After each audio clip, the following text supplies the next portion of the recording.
Okay, for those who are doing open houses,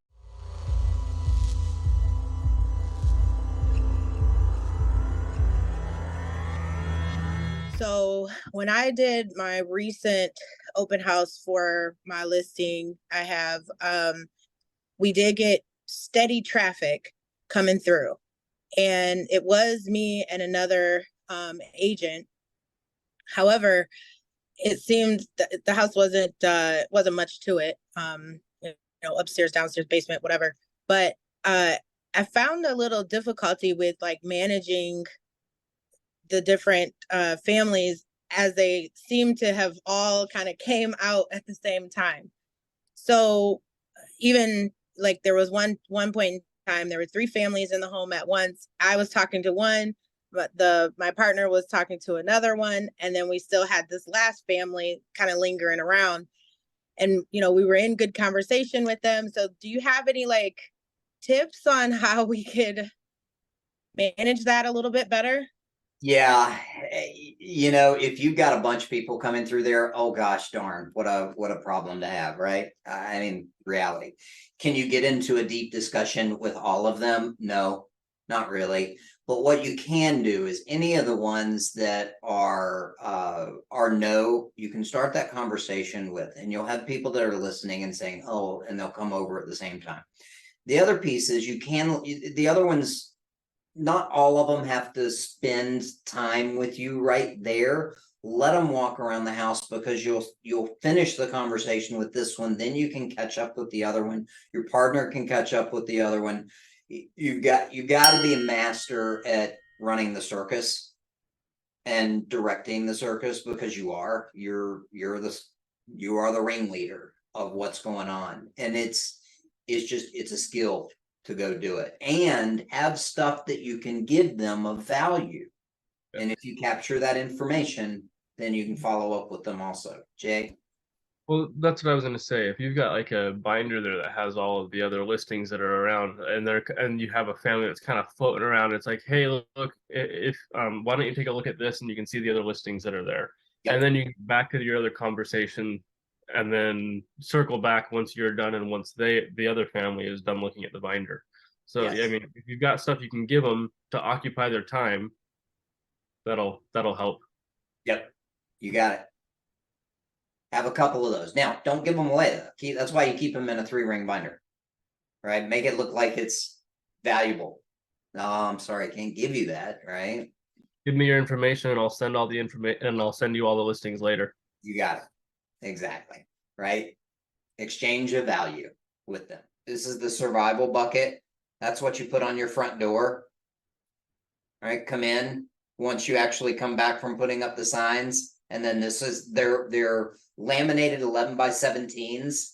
And that's just a dry erase thing right there, where you can put the arrows to the time that you're going to come back in. If you haven't seen this, go through, and then there's your challenge of going to do it. But all of that is in there. If you don't have if I know there are some on here that don't, y'all make sure that you go through that. And you just I gave you kind of the open house process in a nutshell with the scripts. Keep it very simple. Keep it simple. And if you guys do this, if you guys did one on Saturday and you followed the process, you're gonna have active clients on Saturday. Every time. All you need is 2 days to do it right. Go ahead. Sorry. That's right, man. One thing that I do that has worked for me, and I've gotten about 3 listings out of it, is if I'm going to do the open house at 12 o'clock, I don't knock about 20 houses around that house and give them a special invitation to the owners, saying, okay, I'm having an open house at 1 o'clock, but from 12 to 1, I'm opening to the neighbors if they want to come in and look at the house or like this. And we build a report, and usually 3, 4, 5 people come in. So you're by yourself with 1 or 2 people talking, and you do build a rapport with them. Absolutely. And that way I get the nosy neighbors plus the one that may want to sell. Yeah. Well, and if they're coming in to look, you've got a really good chance that chances are they're going to sell. Maybe yeah, not those right are away, sellers. but yeah. Yeah. Absolutely. Yeah. Yep. Yep. So Definitely. that's something that I do most of the time. Yes. Yeah. Great point. Yeah, we've done that before. Okay. Yep. Cool. Mary Ellen.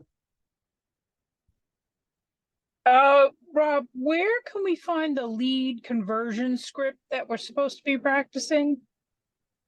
So that is, there are a ton of them in Breakthrough that you can use. Send me, did you send me a message, by the way? No. Okay, shoot me a message. Okay. Because you don't have Breakthrough, do you? No. Okay, all right. Shoot me a message. Okay. I'll get you the script menu. Okay. All right. So let me go back to the question. You ready? For those who didn't have one scheduled, when are you going to schedule your event?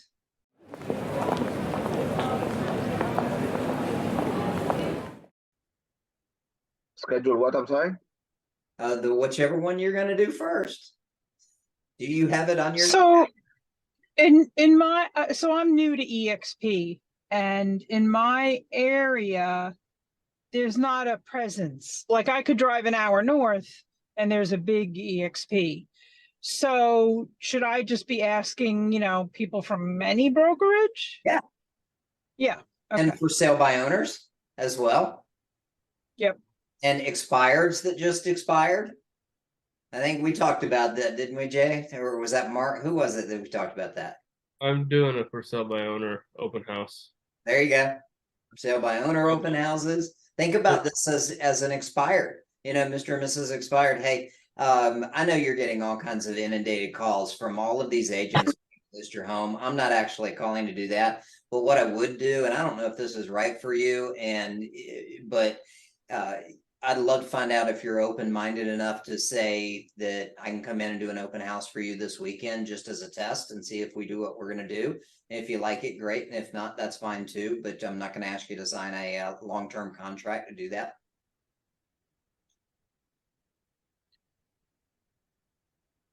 So when you go that route with a FISBO, are you do need to have that one day listing or whatever just to do that open house, right? In most MLSs, a lot of MLSs you do. There are some MLSs that you don't, that you can just go and do an open house for them. Have an agreement though. You have make an agreement with that owner of what the expectations are, just to protect your butt. Jay, did you have to get one? So I mean, I probably should, and I'll put something on paper. But I mean, it'll essentially be I'm hosting an open house. I'm not, and there will be a commission if I find a buyer, but that's about it, right? It'll be something small like that. Right. But what I was gonna say, Mary Ellen, with EXP, at least in California, they won't let me do an open house for other brokerages. So you'll want to double check that with your managing. Yeah, that's everywhere, brother.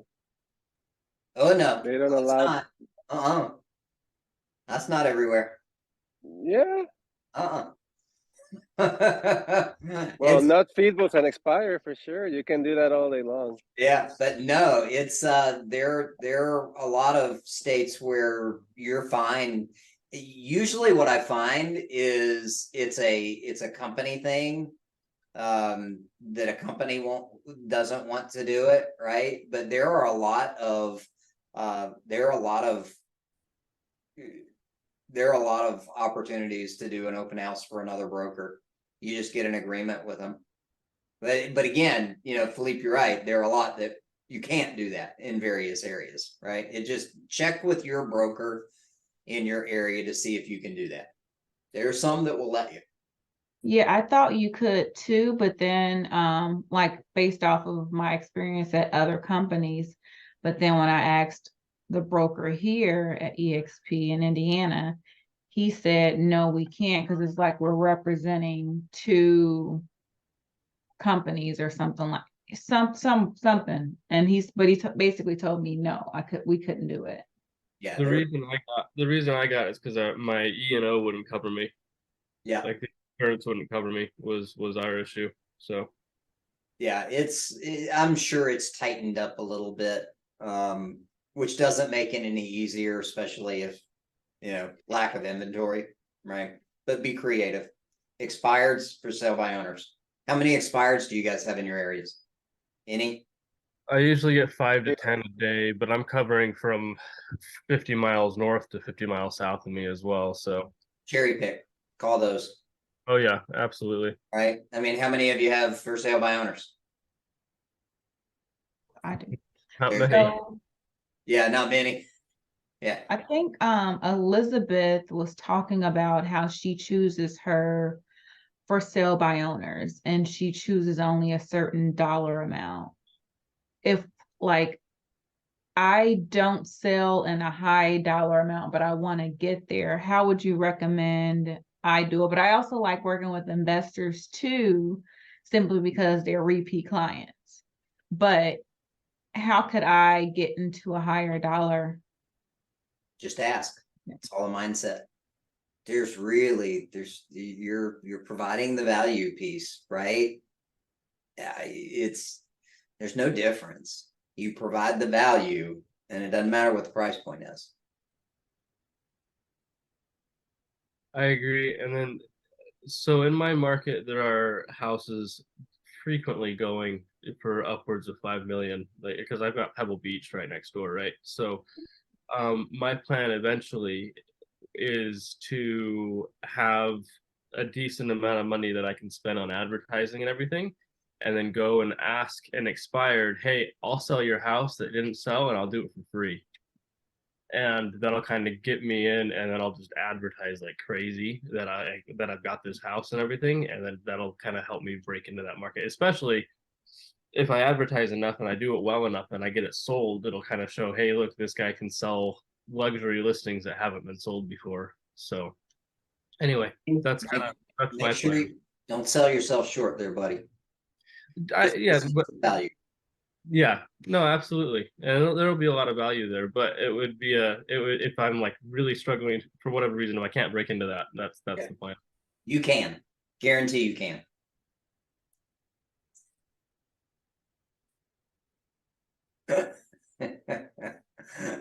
All right, cool. All right, guys, put it on your calendar. If you don't have it on your calendar, go do it. Put in your CRM so you can do those things as well. All right. Make it you gotta give yourself a deadline.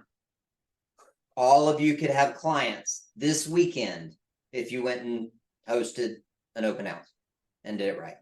All of you, every single one of you. Quick question, Rob.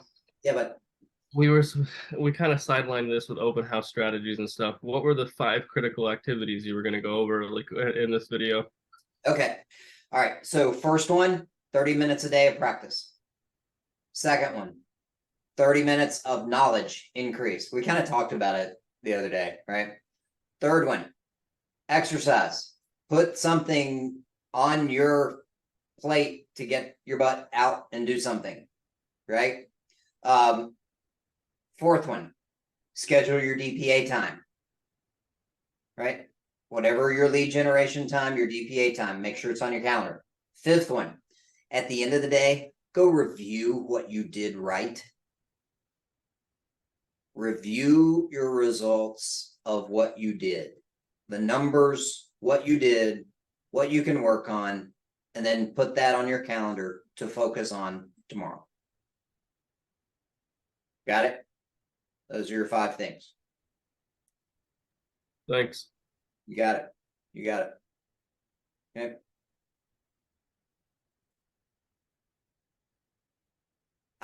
Yeah, Kamal, I'm getting them. I'm trying to break them all down into usable pieces so you don't have to go back and listen to me. Just you can go to a specific piece. So it's a little bit of time, but yeah, Appreciate it. Thanks. yeah, you got it. You'll get them all. All right, y'all. Thank you very much, Stephen. If you want to hang around for a minute, I'll help you walk up through a couple of things if you want. Anybody else wants to, Stephen was asking questions about platform usage. So for everybody else that needs to go, thank you so Like I much. was saying, Appreciate you guys. For those Thanks, that want Rob. to hang out and get the same thing, hang out. All right. Thanks, Rob. My pleasure. See you, Coker.